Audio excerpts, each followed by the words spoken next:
السلام عليكم ورحمة الله وبركاته، أهلا وسهلا بكم في حلقة جديدة من برنامج هلا مدريد. رجعنا تاني مع ديربي مدريد اللي خلص 1-1 ما بين ريال مدريد وأتلتيكو مدريد. الماتش اللي اتلعب في سانتياغو برنابيو، الماتش اللي كان فيه أحداث كتيرة قوي جوه الملعب وبره الملعب، تحكيم، بريس، سيميوني، خطابات، حوارات كتيرة قوي. فيلا بينا نشوف ايه اللي حصل في الماتش كلنا. يلا بينا.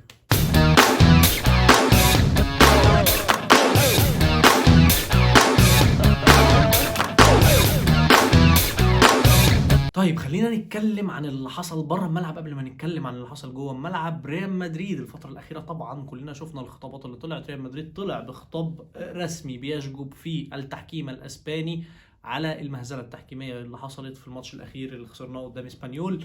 الخطاب كان شديد اللهجة، الخطاب كان صعب، وان هو ريال مدريد بيظلم، ان ريال مدريد المطوشة بتبقى موجهة ضده، ان ريال مدريد اتظلم في المباراة دي، خسر 3 نقط مهمين جدا بالجون اللي اتلغى، بحاجات كتيرة قوي، وان التحكيم بيؤثر في نتائج المباريات، وان التحكيم بيودي الدوري في حتة، وان التحكيم بيأثر على ترتيب الدوري. حاجات كتيرة قوي كانت في الخطاب بتاع ريال مدريد. اللي قبله من الناحية التانية حاجة غريبة جدا من قبل الماتش حصلت، ان يا جماعة اتلتيكو مدريد طلع بيدعم التحكيم الاسباني وبيدعم لجنة التحكيم الاسباني، وبيقول كده وشه بصراحة ان احنا مع الناس دولت ضد الاتهامات الموجهة اليهم، وان مفيش اي مشكلة، وان مفيش اي حاجة، وان ريال مدريد دول عالم تعبانة، وان اللي بيحصل ده كله هجس وملوش اي 30 لازمة. التوقيت بتاع الخطاب بتاع اتلتيكو مدريد ده بجد كان غريب جدا. انت طالع قبل الماتش بتاعك بتاع ريال مدريد تقول الكلام ده ليه؟ عارف اللي هو انت بتحط الشبهات عليك، انت بتلزق الشبهات عليك. يا باشا انا هطلع اطبل لكم وعدوا لي الدنيا، عدوا لي الدنيا عشان ايه؟ عايز اعدي من الديربي بتاع مدريد ده. هو ده اللي حصل، هو ده اللي حصل قدامنا. الدنيا كانت مولعة، الدنيا كانت بص يعني ضربة الجزاء اتعادت 50,000 مرة. ضربة الجزاء الراجل قعد ساعة ونص غير وقت الماتش عشان خاطر يحسبها. هل هي ضربة جزاء؟ هي ضربة جزاء، رغم ان انا واحد بشجع ريال مدريد، بس هي ضربة جزاء.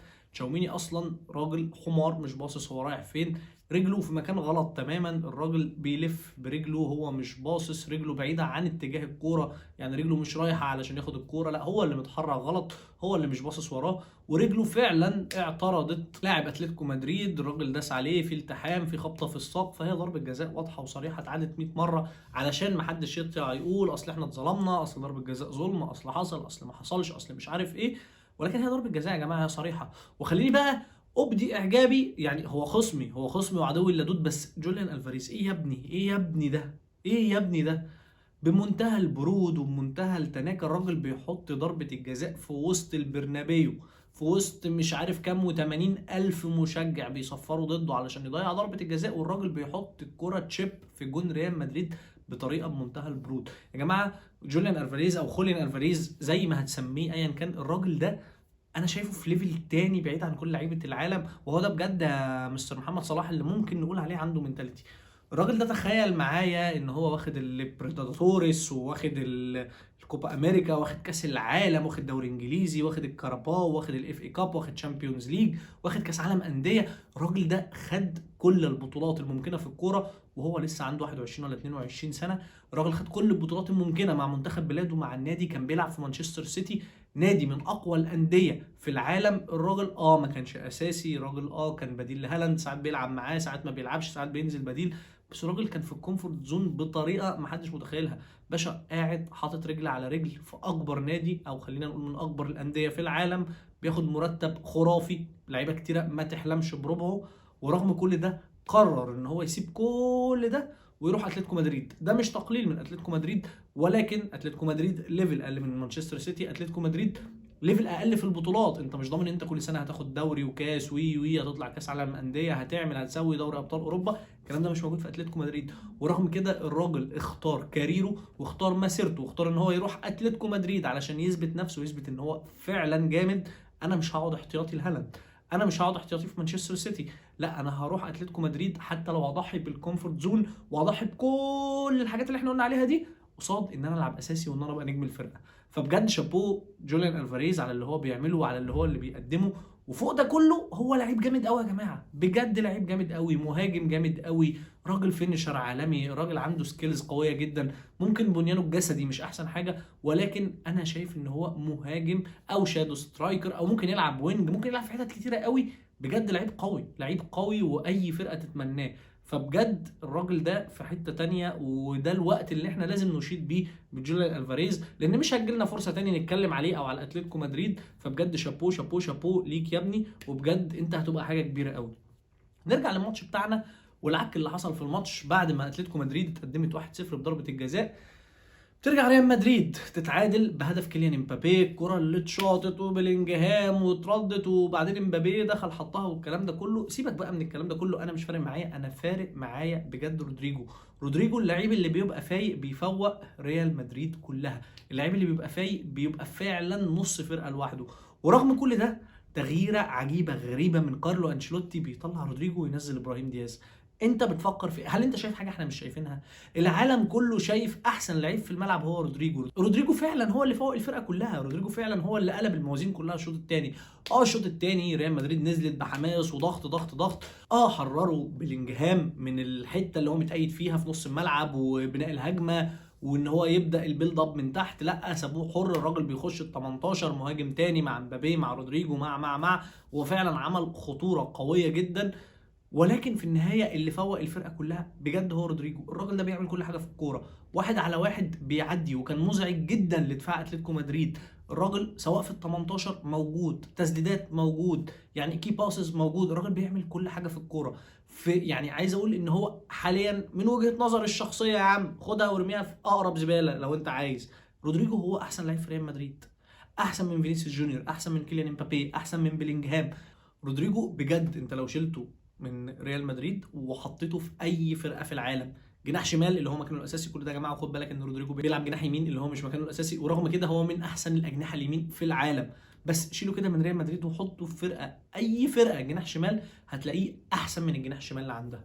الراجل ده مشكلته الوحيده ان هو في فرقه فيها فينيسيوس جونيور بيلعب جناح شمال، وجاله كيليان امبابي بيلعب جناح شمال، واضطرينا نحط كيليان امبابي مهاجم بقى هو وفينيسيوس شويه يبدلوا، فهو خلاص رودريجو ثبت في الحته اليمين. ولكن لو شلته وحطيته في اي فرقه تانية غير ريال مدريد هيبقى احسن من اي جناح انت ممكن تتخيله، وهيبقى مكسب رهيب لاي فرقه، والراجل ده هيستاهل كل جنيه يدفع فيه. وتوقعي الشخصي ان هو قريب لو مش السنه دي هيبقى السنه الجايه رودريجو هيغادر ريال مدريد وهيروح فرقه تانية علشان يلعب في مركزه المفضل ويلعب اساسي، وفعلا يبقى نجم الفرقه، لان طول ما هو موجود تحت الهاله الكبيره قوي بتاعت فيني ومبابي وبلينجهام هيفضل اندر ريتد جدا، وعمره ما هيوصل للليفل بتاع التوب ده، ولا عمره هياخد الكريدت اللي هو يستحقه. فانا توقعي الشخصي ان هو هيمشي، واتمنى ان ده ما يحصلش، لان فعلا ده اكتر لعيب مؤثر في الفرقه كلها. نروح الناحيه الثانيه لاتلتيكو مدريد، من وجهه نظري برضو كان اكتر لعيب مؤثر يا جماعه هو ديبول اللي الناس كلها بتقول عليه البودي جارد اللي كان بيجري يموت اي حد بيخش على ميسي واللي بيعمل وي وي وي وي.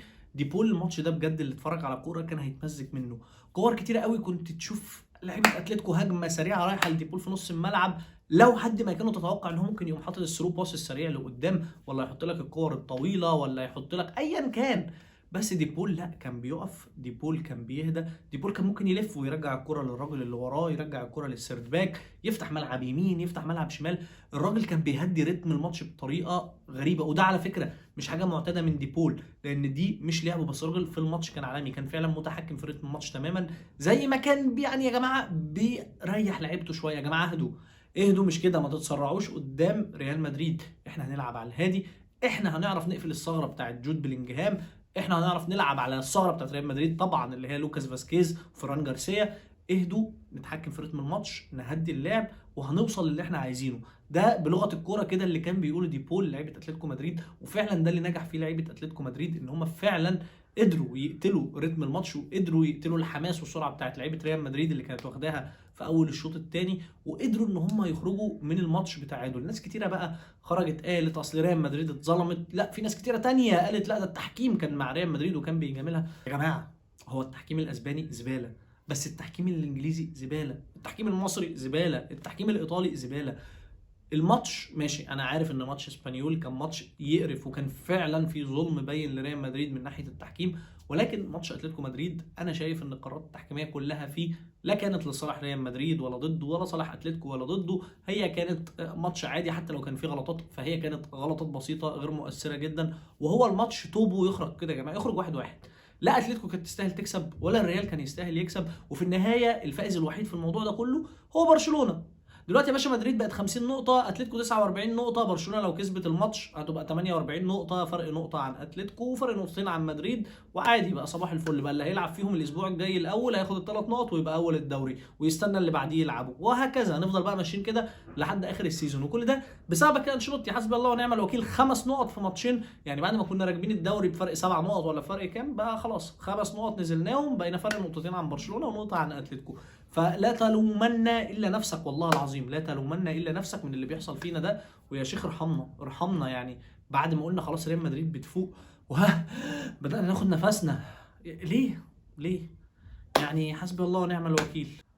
وخلاص خلاص يا باشا، خلصنا يا عم، خلصنا الفيديوهات وخلصنا كل حاجة. فلو عجبك الفيديو يا ريت تنزل تعمل لايك وشير، ولسه ما اشتركتش في القناة ادخل بسرعة اعمل سبسكرايب وفعل زر الجرس عشان تجيلك كل الفيديوهات الجديدة.